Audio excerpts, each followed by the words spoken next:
Hello dear guys, আপনারা শুনে থাকবেন ফেসবুকে বর্তমানে প্রফেশনাল ড্যাশবোর্ড একটি অপশন আছে। যারা এখনো প্রফেশনাল ড্যাশবোর্ড অন করেন নাই তাদের উদ্দেশ্যে আজকের এই টিউটোরিয়ালটি।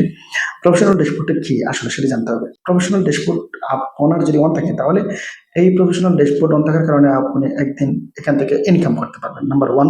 নাম্বার টু হলো আপনার বন্ধু তালিকায় 5,000 পূর্ণ হওয়ার পর আর কেউ ফ্রেন্ড রিকোয়েস্ট পাঠাতে পারবে না এবং আপনি কাউকে অ্যাকসেপ্ট করতে পারবেন না। সেই ক্ষেত্রে পুরাতনদেরকে ডিলিট করে নতুনদেরকে ইনক্লুড করতে হবে। এটি একটি সমস্যা। কিন্তু প্রফেশনাল ড্যাশবোর্ড যদি অন থাকে তাহলে যে কেউ আপনাকে ফলো করতে পারে, অর্থাৎ আনলিমিটেড পার্সন আপনাকে ফলো করতে পারবে। তাহলে প্রফেশনাল ড্যাশবোর্ডে এটি একটি সুবিধা।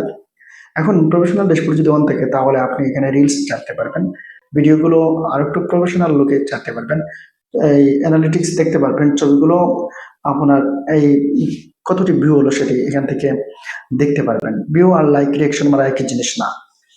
মূলত প্রফেশনাল ড্যাশবোর্ড আমার পরামর্শ থাকবে অন করে নেওয়াই বেটার, যেহেতু এটি ফেসবুকের আপডেট, ফেসবুক নিজেকে আপডেট করে নিচ্ছে। তাহলে আপনার উচিত এই আপডেটের সাথে থাকা। কেন আপনি আপডেট একটি ফিচার অ্যাকসেপ্ট করবেন না? সেটি অন করতে গিয়ে যদি আপনাদের কোনো সমস্যা হয় তাহলে আমাকে নক করবেন, আমি হেল্প করবো। ধন্যবাদ, ভালো থাকবেন, সুস্থ থাকবেন।